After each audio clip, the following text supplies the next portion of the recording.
Depois dessas coisas, pôs Deus Abraão à prova e lhe disse: Abraão, este lhe respondeu, diga comigo, eis-me aqui. Escreva do lado: essa sempre será a resposta daquele que serve ao Senhor. Amém? Sempre será a resposta daquele que serve ao Senhor. Eis-me aqui. Se alguém disser algo diferente para você, é pai da mentira. Então ele diz: acrescentou Deus: toma teu filho, teu único filho, Isaque, a quem amas, e vai à terra de Moriá, e oferece-o ali em holocausto sobre um dos montes que eu te mostrarei. Levantou-se, pois, Abraão de madrugada, e tendo preparado o seu jumento, tomou consigo 2 dos seus servos e a Isaque seu filho, rachou lenha para o holocausto e foi para o lugar que Deus lhe havia indicado. E ao terceiro dia, erguendo Abraão os olhos, viu o lugar de longe. Então disse a seus servos: esperai aqui com o jumento, eu e o rapaz iremos até lá, e havendo adorado, voltaremos para junto de vós. Tomou Abraão a lenha do holocausto e a colocou sobre Isaque, seu filho. Ele, porém, levava nas mãos o fogo e o cutelo. Assim caminhavam ambos juntos. Quando Isaque disse a Abraão, seu pai: meu pai, respondeu Abraão, eis-me aqui, meu filho. Perguntou-lhe Isaque: eis o fogo e a lenha, mas onde está o cordeiro para o holocausto? Respondeu Abraão: Deus proverá para si, meu filho, o cordeiro para o holocausto. E seguiam ambos juntos. Chegaram ao lugar que Deus lhe havia designado, e ali edificou Abraão um altar. Sobre ele dispôs a lenha, amarrou Isaque, seu filho, e o deitou no altar em cima da lenha. E estendendo a mão, tomou o cutelo para imolar o filho. Mas do céu lhe bradou o anjo do Senhor: Abraão, Abraão. Ele respondeu: eis-me aqui. Então lhe disse: não estendas a mão sobre o rapaz e nada lhe faças, pois agora sei que temes a Deus, porquanto não me negaste o filho, o teu único, ou o teu unigênito filho.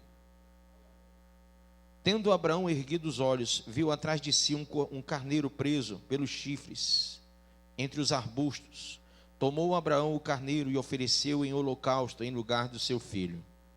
E pôs Abraão por nome aquele lugar: o Senhor proverá. Só que você vai ver que na verdade ele disse Jeová Jiré, que quer dizer o Senhor proverá. Amém? Daí dizer-se até o dia de hoje no monte Jeová Jiré, ou seja, o monte do Senhor se proverá. Amém? Então do céu bradou pela segunda vez o anjo do Senhor a Abraão e disse: jurei por mim mesmo, diz o Senhor, porquanto fizeste isso e não me negaste o teu único filho, que deveras te abençoarei e certamente multiplicarei a tua descendência como as estrelas do céu e como a areia da praia do mar. A tua descendência possuirá a cidade dos seus inimigos. Nelas serão benditas todas as nações da terra, porquanto obedecestes a minha voz. Então voltou Abraão aos seus servos e juntos foram para Berseba, onde fixou residência. Amém? Põe a mão sobre a Bíblia e diga: Pai, fala ao meu coração a tua palavra, pelo teu Espírito Santo me dá, Senhor, toda a hermenêutica, todo o entendimento necessário, Pai, que eu seja cobertado, Pai, pelo teu Espírito, para entender as riquezas mais profundas que o Senhor tem destinado através desse texto para a minha vida espiritual, para a minha família, para que haja, Senhor, mantimento na minha casa, para que haja salvação no meu lar, para que, Senhor, a multiplicação, o dom da multiplicação que vem do Senhor, ele venha a ser exercido dentro do contexto da minha vida cristã. Que eu não seja mais um, mas que eu seja, Senhor, o crente Abraão, Pai. Que eu seja descendente deste homem, que eu tenha a visão deste homem, que eu tenha o coração deste homem, que eu tenha, Senhor, realmente no meu entendimento, a percepção espiritual que ele teve ao ouvir a tua voz. Diga em nome de Jesus, diga amém. Pode sentar. Deus, ele usa a quem ele quer. Quem já ouviu essa frase? É uma frase de retórica cristã, evangélica, né? É um jargão já. Mas eu discordo só num ponto nessa frase. É que, claro que Deus usa quem ele quer. Mas será que todos querem ser usados por Deus? Será que todos têm a visão de serem usados por Deus, para Deus, como eu digo, em Cristo, por Cristo e para Cristo? Então, Abraão é um desses caras que se desprende de tudo para ser usado. E a Bíblia diz que dos patriarcas, ele foi um dos maiores patriarcas. Quando você vai fazer uma leitura minuciosa do texto, você vai ver, a visão desse homem é fantástica. E eu começo hoje a preleção falando de 3 características que são fundamentais na vida deste homem. A primeira, diga a primeira coisa: Abraão creu em Deus totalmente. Sabe, é fundamental para o meu relacionamento com Deus que eu creia em Deus totalmente. Conversando com um irmão aqui, eu disse: amado, você deveria lançar a sua vida realmente aos pés do Senhor, voltar para Cristo, deixar o pecado, deixar o mundo. O irmão que está afastado de Cristo, ele disse: pastor, eu estou querendo sentir, eu quero sentir, eu vou ao culto para sentir, para que Deus fale realmente comigo, eu quero sentir Deus novamente. E eu disse: não, querido, já começou errado, porque quando eu preciso sentir é sinal que eu não creio. Quando eu creio eu não preciso sentir, porque a fé é um firme fundamento. Diga, a fé é um firme fundamento. Então, irmãos, nós não pisamos no chão pela manhã porque o chão está lá. É que antes da gente botar os pés no chão, a gente já sabe que ele está lá. E a gente já sabe que ao pisar, nós não vamos afundar, diferentemente da água. Então a fé é um firme fundamento. Abraão, ele creu em Deus totalmente. E isso mudou o contexto de vida desse homem. Isso mudou a perspectiva de vida desse homem. Isso mudou as diretrizes do seu coração. Sabe, irmão, ele poderia ser outra pessoa, ele poderia vivenciar outra realidade, ele poderia compartilhar de outra religião, ele poderia se expressar de outra forma, mas ele resolveu crer em Deus totalmente. Diga para o seu irmão: irmão, você já pelo menos uma vez tentou crer em alguma área da sua vida em Deus totalmente? Por que muitas vezes a gente não alcança algumas coisas, irmãos? Será que a gente crê em Deus totalmente? Ou será que quando as coisas vêm até nós não confiamos, nós nos desesperamos e muitas vezes pensamos: o que Deus está fazendo? O que Ele está fazendo agora? Você imagina que quando Deus se aproxima de Abraão, Deus não vem até ele de outra forma, mas vem com aquela voz divina. E Abraão responde: Senhor, eis-me aqui. Imediatamente, quando ele diz eis-me aqui, Deus já vai logo abordando com Abraão um relacionamento de nível muito alto. Olha só, diga: eis-me aqui. Mas diga bem forte: me dá o teu filho. Que coisa, hein? Isso é subir o nível, sim ou não? Deus já vai dizendo: me dá o teu filho. E eu não vejo, e não tem no perfil desse homem a dúvida.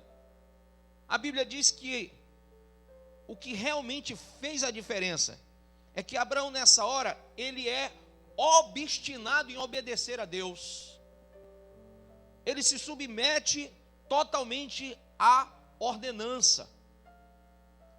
E essa obediência fê-lo levantar, veja aí no texto.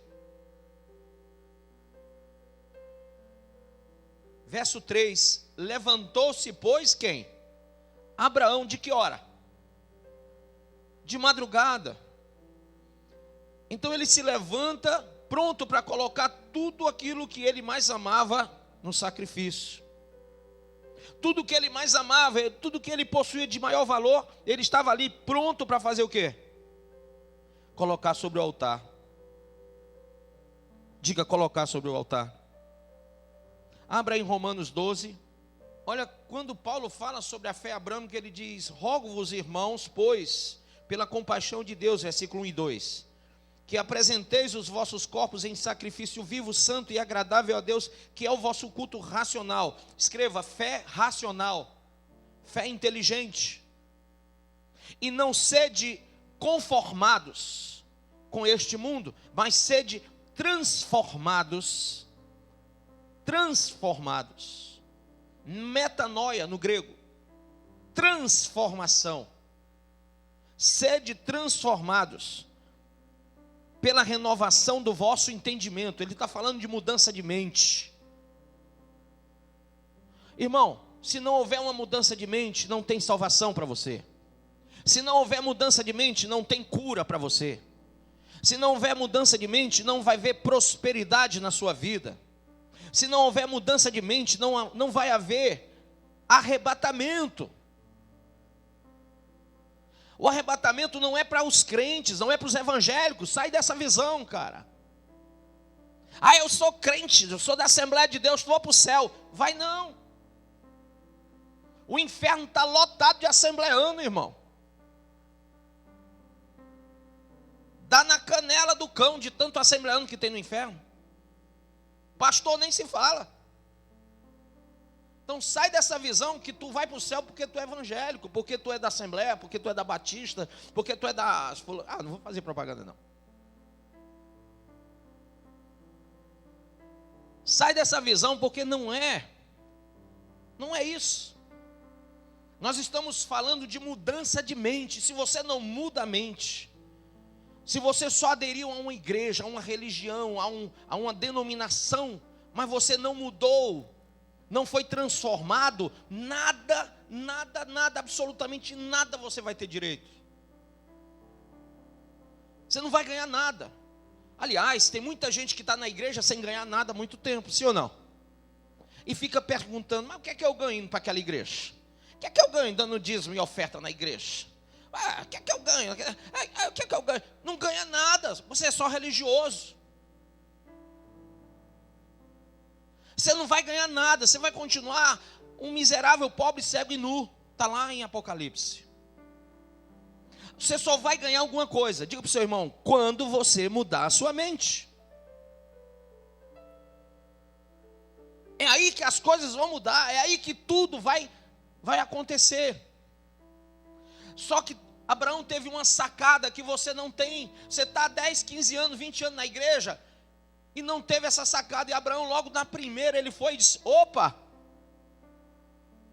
Sabe qual é a sacada? É que ele não esperou. Peraí, eu vou esperar primeiro Deus falar comigo, e eu vou passar pelo batismo nas águas, depois vou buscar o batismo no Espírito Santo, eu vou fazer o curso de novos convertidos na igreja, eu vou fazer o curso disso e daquilo outro, eu vou passar aí 1 ano, 2 na igreja sentado ouvindo o pastor, aí quando eu sentir de Deus eu vou começar a fazer a obra, vou começar isso e aquilo outro, tudo paulatinamente de acordo com o seu tempo. Não. Abraão ouviu o chamado e imediatamente obedeceu o Senhor. A sacada de Abraão foi muito grande. Cara, por que eu vou perder tempo? Quanto tempo você está perdendo da sua vida, sendo apenas mais um frequentante de igreja? Quanto tempo você está perdendo só vindo ao culto, sem agir a fé, sem viver a fé, sem mudar, sem transformar as coisas? Deus quer ver você para cima e não para baixo, por cima e não por baixo. Ele disse, te porei por cabeça e não por cauda, te colocarei por cima e não por baixo. Mas quando que as promessas de Deus começam a acontecer na vida de Abraão? Imediatamente. Quando que as promessas de Deus começaram a acontecer na sua vida? Eu não sei, você sabe? É uma questão de atitude, querido. Você está esperando muito para fazer a vontade de Deus, e Deus não quer esperar por você, Ele quer que você faça. É diferente. A Bíblia diz que depois de haver desfeito a vontade de Deus, alcanceis a promessa. Então você vai ter que fazer a vontade de Deus. Só que você está esperando ainda o seu tempo de fazer a vontade. E Deus não quer esperar por nada disso. Aliás, Deus nunca esperou por nada disso. Primeira coisa é que Abraão, ele creu totalmente. Ninguém muda sem crer. Diga, ninguém muda sem crer. Ninguém muda sem crer. Mais uma vez, ninguém muda. Ninguém muda sem crer. A segunda coisa, Abraão, ele tinha uma característica fundamental. Para onde ele ia, ele estabeleceu o reino de Deus. É incrível isso. Sempre. A gente tem que perceber o chamado de Abraão dessa forma. Eu vou me apropriar muito da pessoa para depois falar do sacrifício. Então, veja aí, por favor, Gênesis capítulo 12, versículo 7. Apareceu o Senhor a Abraão e disse: a tua descendência darei essa terra. E edificou ali o que, pessoal? Um altar a quem? Ao Senhor que lhe aparecera. E moveu-se dali para a montanha do lado oriental de Betel, e armou a sua tenda, tendo Betel ao ocidente, e aí ao oriente. E edificou ali o que, pessoal? Um altar ao Senhor. E ali ele fez o que? Ele invocou o nome do Senhor. Amém ou não amém? Agora veja Gênesis, capítulo 13.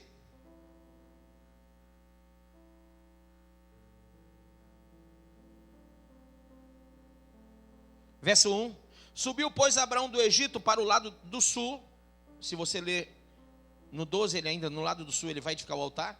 Ele e sua mulher e tudo que tinha, e com ele Ló. E era Abraão muito rico em gado, em prata e em ouro. Deus estava abençoando o cara é o cara, né? E fez as suas jornadas do sul até Betel, até o lugar onde, a princípio, olha por que o cara era rico, por que ele era próspero. A princípio estivera a sua tenda entre Betel e Ai, até o lugar do altar que outrora ali tinha feito. E Abraão invocou ali o nome de quem? Do Senhor. Então ele passava no norte, edificava um altar. Passava pelo sul, edificava um altar ao Senhor. Amém? Irmão, quando você vai visitar a sua família, você edifica um altar lá? Quando você vai visitar o seu vizinho, você edifica um altar lá? Quando você vai lá na empresa que você trabalha, você tem edificado um altar ali? Quantas pessoas você se relaciona que você já poderia ter edificado o altar do Senhor ali? É incrível que Abraão não perde o tempo e nem a oportunidade de edificar ao Senhor um altar. Quantas pessoas se relacionam com a gente deve edificar o altar. Pastor, o que eu faço? Qual é o produto? O que eu compro para edificar o altar? É ouro, é prata, é bronze? É não, querido, é Cristo. Para onde você vai, com quem você fala, o coração de quem ouve tem que ser edificado. O altar do Senhor tem que ser edificado. Se eu for comprar pão numa padaria, eu tenho que edificar um altar para o caixa, eu tenho que edificar um altar lá para o cara do balcão. Se eu for ao banco sacar um dinheiro ou pagar uma conta, eu tenho que edificar com o gerente. Sabe, se eu vou visitar a sogra, vamos falar da sogra, coitada, eu tenho que edificar um altar na vida dela. Porque, irmãos, nós perdemos tempo e oportunidade. A gente não tem observado as oportunidades que Deus tem dado para edificar o altar. Quantas almas, quantas pessoas nós poderíamos ganhar para Cristo se a gente entendesse que para onde a gente vai, com quem a gente fala, é momento de edificar um altar. É oportunidade de pregar o Evangelho, é oportunidade de transformar a vida, de levar a metanoia de Deus, de levar a cultura de Cristo, de implantar no coração de pessoas a sã doutrina. Ah, pastor, sabe o que é? Porque eu nunca tenho tempo. Mas Abraão era um homem próspero, por quê? Porque primeiro, Abraão creu em Deus totalmente. Então, ele prontamente ouviu o Senhor. e totalmente creu no Senhor. E a segunda coisa, ele edificava o altar ao Senhor. Ele era um homem que, prognosticamente falando, quem o via tinha que ver a obra de Deus nele. E isso é importante, estabelecer, diga estabelecer, o reino de Deus. Veja aí em Gênesis 13, versículo de número 18. E Abraão mudou as suas tendas e foi e habitou nos carvalhais de Mamre, que estão junto a Hebrom. E o que ele fez então? Quando ele muda a tenda, ele faz o quê? Edifica ali o quê? Um altar ao Senhor. Amém ou não amém? Vai lá em Gênesis 22, 9. Gênesis 22, 9. E chegaram ao lugar que Deus lhe dissera e edificou Abraão um altar. Porque, irmão, Deus chamou ele para o sacrifício, mas Abraão já tinha costume, já tinha o contato com isso. Não é estranho para Abraão o que Deus estava falando com ele. Olha, Deus pediu a ele o sacrifício. Mas, pastor, está aí no texto, não está que Deus pediu um altar? Não está, filho? Lê aí no texto que Deus pediu um altar. Não está, pessoal? Sim ou não? Fala comigo, sim ou não? Não. Sabe por que Deus não pediu o altar? Porque era de Abraão erguer o altar. Era próprio do crente Abraão honrar a Deus, onde chegando ele erguia o altar. Então Deus não precisava pedir o que ele já dava. Era fato. Era parte dele levantar o altar ao Senhor. Eu pergunto, irmão, é parte sua? É fato da sua vida cristã? Faz parte de você honrar a Deus em todas as coisas? Honrar a Deus na sua vida conjugal, espiritual, emocional, financeira? É fato que Deus, quando vê em você, Deus não vai precisar que você pedir, olha, me ergue um altar na casa da tua sogra, porque você lá já ergueu, e tua sogra olha para ti e diz, este é um ungido do Senhor, esta é uma ungida de Deus.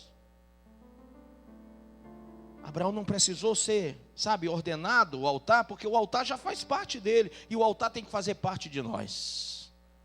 Amém? Mas o que Deus ordenou a Abraão foi o sacrifício.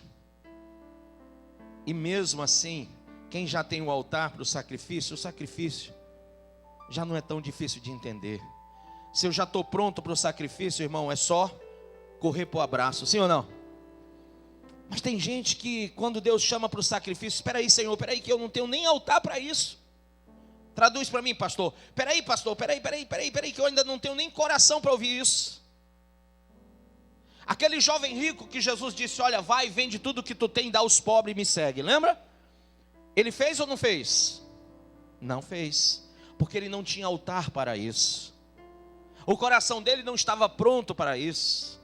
Ele não tinha construído uma estrutura espiritual, emocional, uma visão de Deus para receber a ordem de Cristo. Quantos Jesus disse, olha, larga tudo e me segue, eles não seguiram.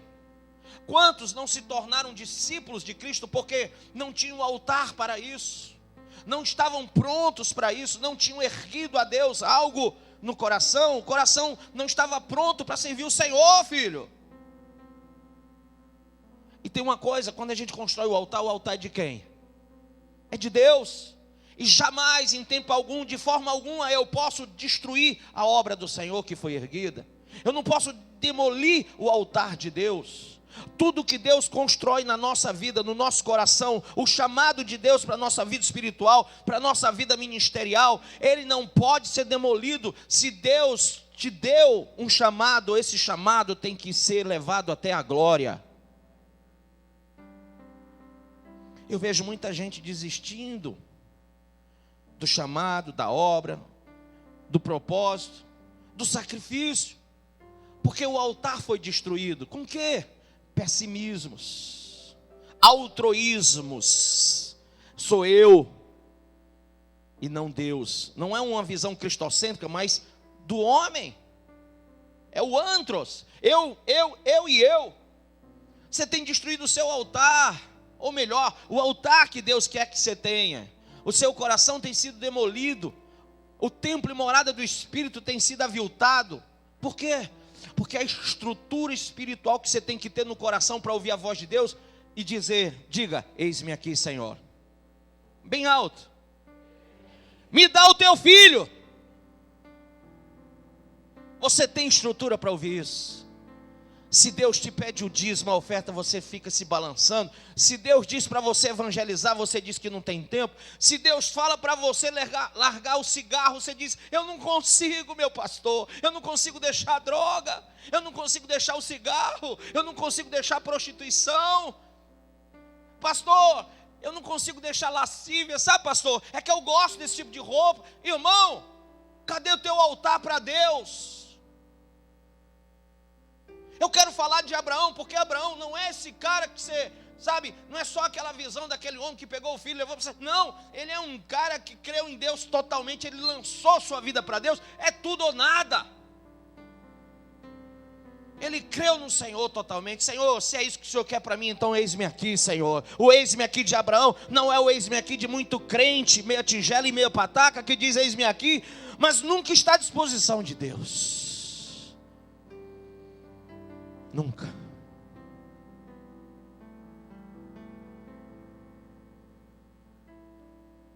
Diga, Abraão estabeleceu o altar de Deus em seu coração.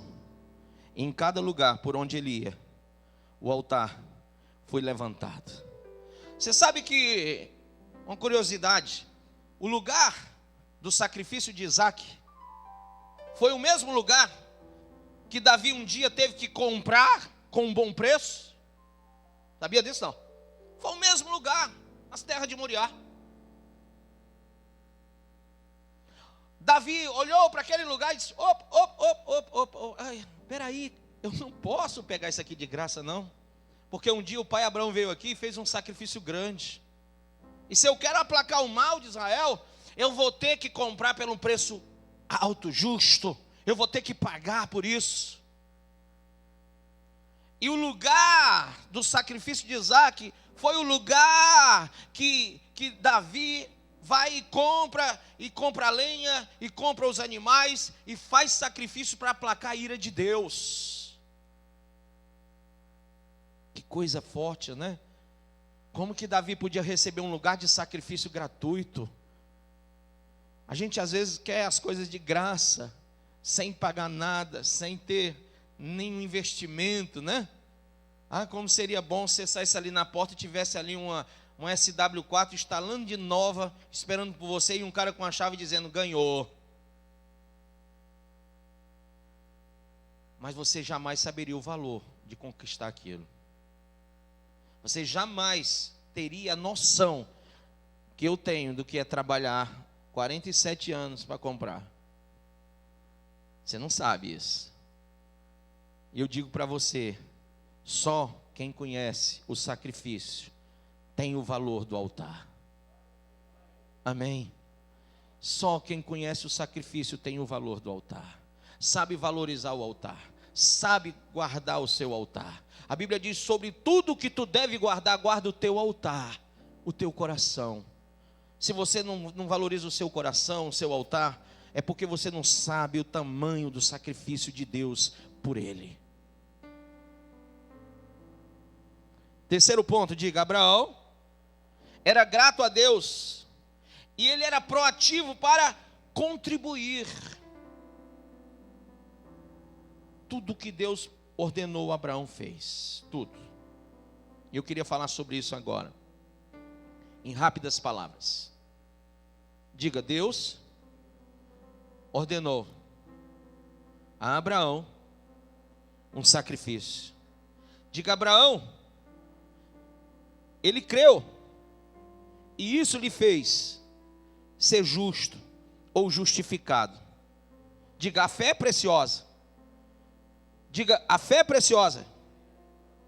Grandes obras não podem ser feitas sem uma grande fé. Amém? Abra aí, por favor, a sua Bíblia em Hebreus 6.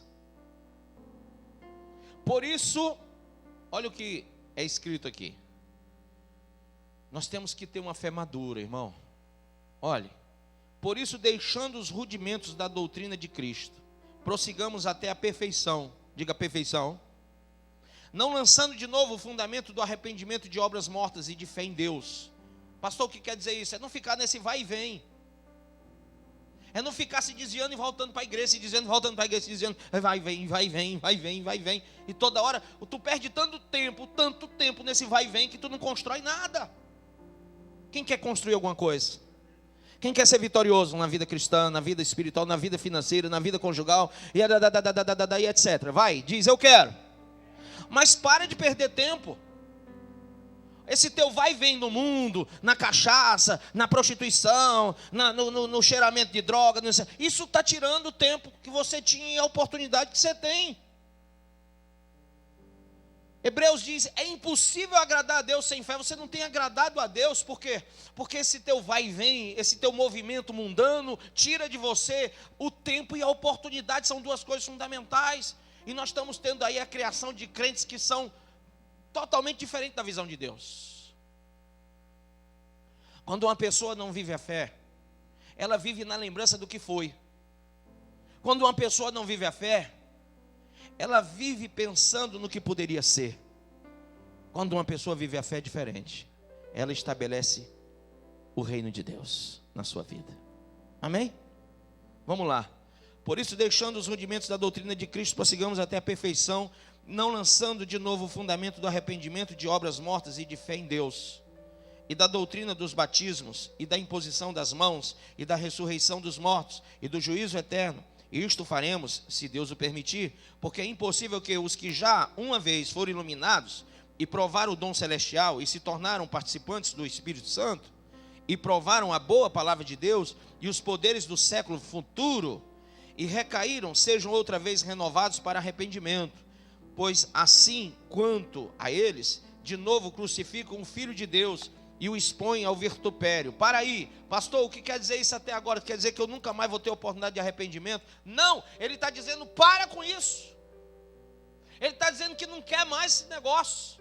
Ele está dizendo que é impossível, irmão, que você diga que conhece o reino de Deus, as coisas de Deus, e vive nessa cai e levanta. Você não vai alcançar nada com Deus desse jeito. Amém ou não amém? Então, é impossível que você, que provou a boa palavra de Deus, o poder do século futuro, aí você fica nesse negócio de, eu estou fraco, eu estou forte, eu estou fraco, eu estou forte, eu caí, eu levantei, eu caio, eu levanto, eu caio, eu levanto, eu estou fraco, eu estou forte. Para! Deus não vai operar em você assim.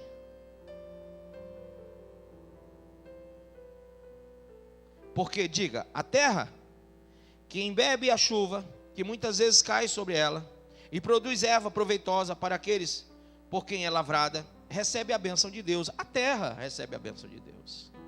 Mas a que produz espinhos e abrolhos, é o quê? Reprovada. Quem quer ser a terra abençoada, levanta a mão. Mas se você for espinhos e abrolhos, a que produz espinhos e abrolhos é reprovada. Pastor, eu fui expulsado. Lembra que Jesus repreendeu seus discípulos porque eles foram expulsar demônio de um lunático? E na hora que foram expulsar, o demônio não saiu. E o pai chegou e disse, teus discípulos já tentaram e não conseguiram. Jesus disse o quê? Homens de pequena fé. Presta atenção nisso.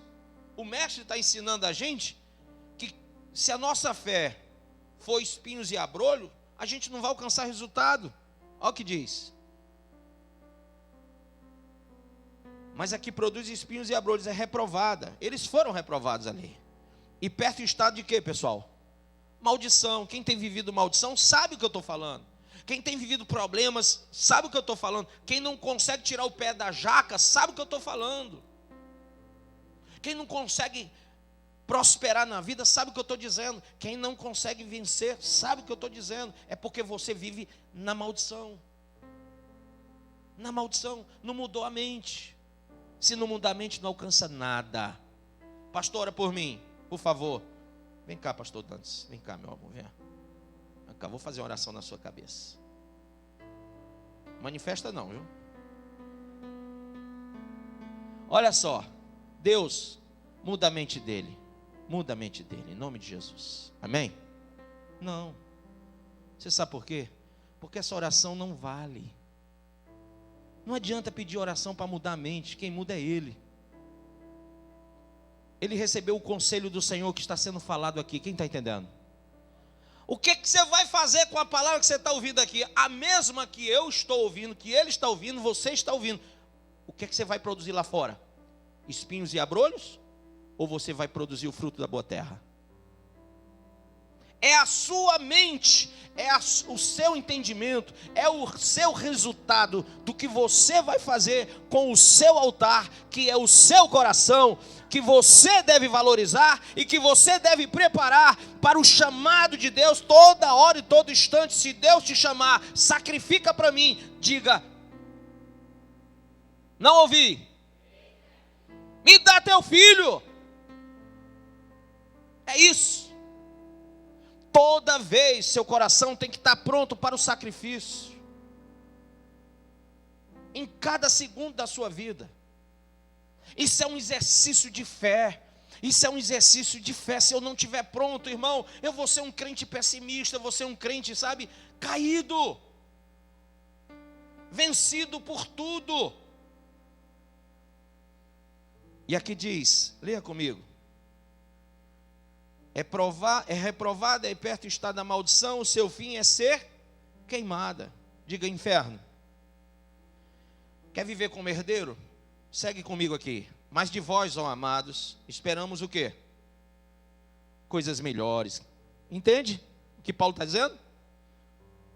Aqui eu creio que foi Paulo que escreveu. Sabe por quê? Porque o cara que escreve isso aqui é um cara de fé, e Paulo era um cara de visão. De vós, amados, eu espero coisas melhores. Quem espera coisa melhor do outro? Levanta a mão.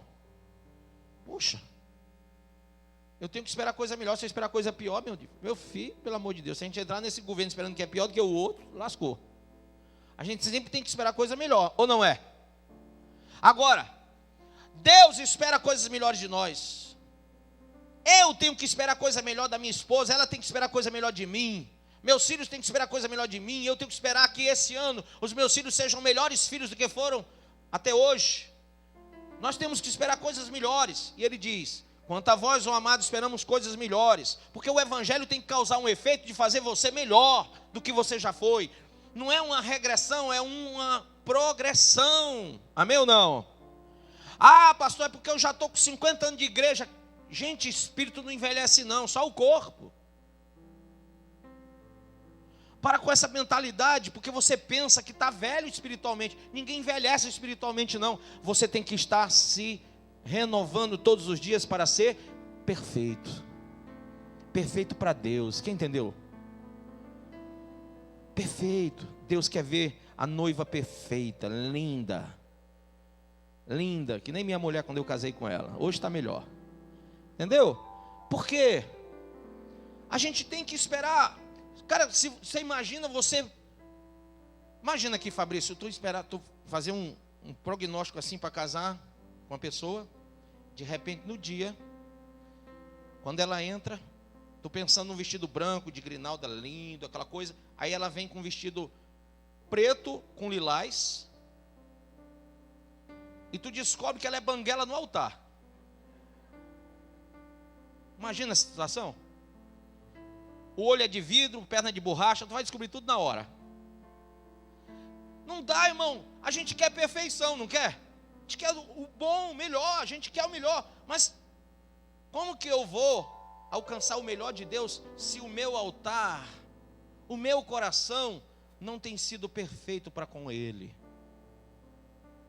Se eu não estou pronto para exercer o sacrifício na hora que Ele me ordena.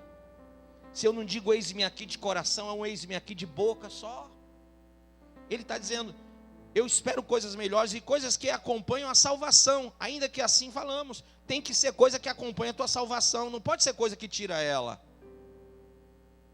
Porque Deus não é injusto para se esquecer da vossa obra e do trabalho do amor que para com o seu nome mostraste, enquanto serviste aos santos, e ainda servis. Mas desejamos que cada um de vós mostre o mesmo cuidado para completa certeza de esperança até o fim, para que vós não façais negligentes, mas sejais o quê? Imitadores dos que pela fé e paciência herdam as promessas. Quem crê?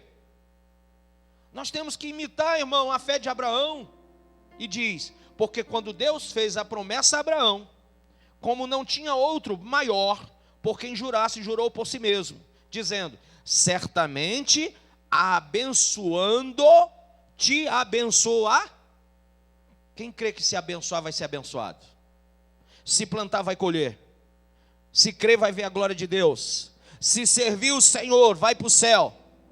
Se deixar o mundo vai ser cheio do Espírito Santo. Ô irmão, abençoando te abençoarei. Olha o que Deus está falando com ele. Abençoando, Antônio, te abençoarei. Não, traz aí a oferta, o sacrifício. Não, eu não posso. Deixa a prostituta. Não, eu não posso. Deixa a droga, não posso. Deixa o cigarro, não posso. Para com essas más amizades. Não, é porque são meus amigos. Cara, abençoando, te abençoarei. Mas tu tem que deixar a maldição. Amém ou não? Deixa essa maldição de lado. E o que ele diz? E multiplicando, te multiplicarei. Quer dizer que Deus não começa a multiplicar nada na nossa vida se eu não começar o processo primeiro. Primeiro eu começo a multiplicar. Amém? Vou fazer uma pergunta. Quem aqui? Hoje é que dia do mês? 13 de janeiro? Quem aqui ganhou uma alma para Jesus e essa alma está com você na igreja agora? Não, estou falando mês de janeiro, sem me enrolar. Eu conheço aí. Isso aí foi do ano passado. Não vem com um negócio de coisa errada. Eu estou falando de janeiro. Quem? Você ganhou uma alma? Você? Já está ganhando mesmo? Não vai desviar não? Tem certeza? Se eu te matar, você vai para o céu? Amém. Quem mais? Sei lá? Ganhou uma? E sei lá? Ganhou também? Você ganhou uma alma? Ganhou mesmo? Não vai desviar não? Ganhou, cuida, né? Tem que cuidar. Agora presta atenção. Numa plateia, 3 pessoas ganharam uma alma. Nós já estamos no dia 13 de janeiro. Quantas pessoas morreram até o dia 13 de janeiro e foram para o inferno?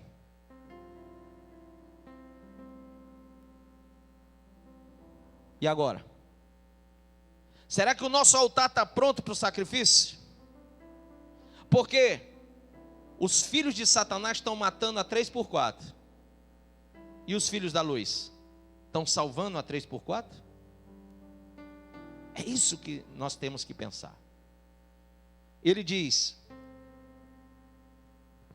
se você multiplicar, te multiplicarei. E assim, esperando com paciência, alcançou a promessa. Porque os homens certamente juram por alguém superior a eles, e o juramento para a confirmação é para eles, o fim de toda a contenda. Por isso, querendo Deus mostrar mais abundantemente a imutabilidade do seu conselho, aos herdeiros da promessa, se interpôs com o juramento, para que por 2 coisas imutáveis, nas quais é impossível que Deus minta, tenhamos a firme consolação, nós, os que pomos o nosso refúgio em reter a esperança proposta, a qual temos como âncora da alma segura e firme, e que penetra até o interior do véu, onde Jesus, nosso precursor, entrou por nós, feito eternamente sumo sacerdote, segundo a ordem de quem? Melquisedeque, amém? Então Deus já deu o juramento. Quem crê na promessa de Deus? Agora, diante de tudo isso, você quer carregar com você as características de um crente Abraão? Você quer receber a bênção nessa campanha? Seja realmente um crente Abraão. Amém?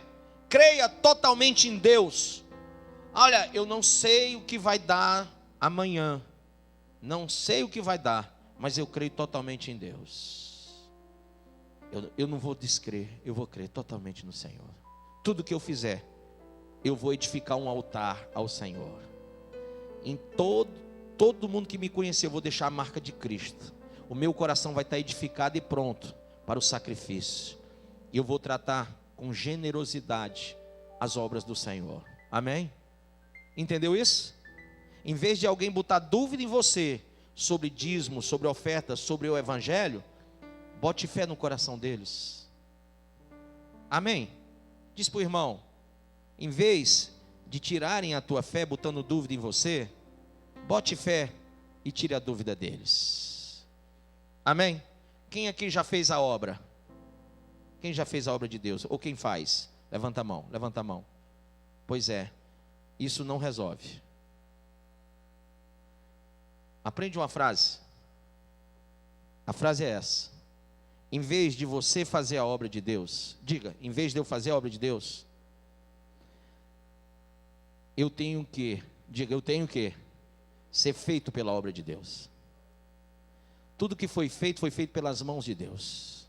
Não há nada que se fez que não tenha sido feito por Deus.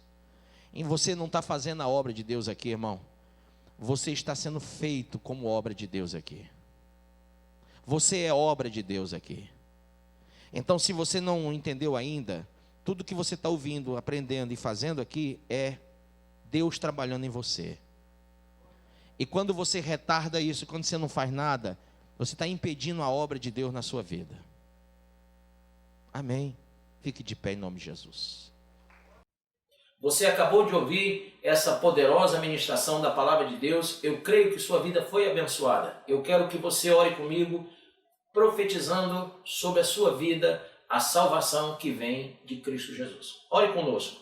Deus Pai, em nome de Jesus, nós te agradecemos por esta palavra.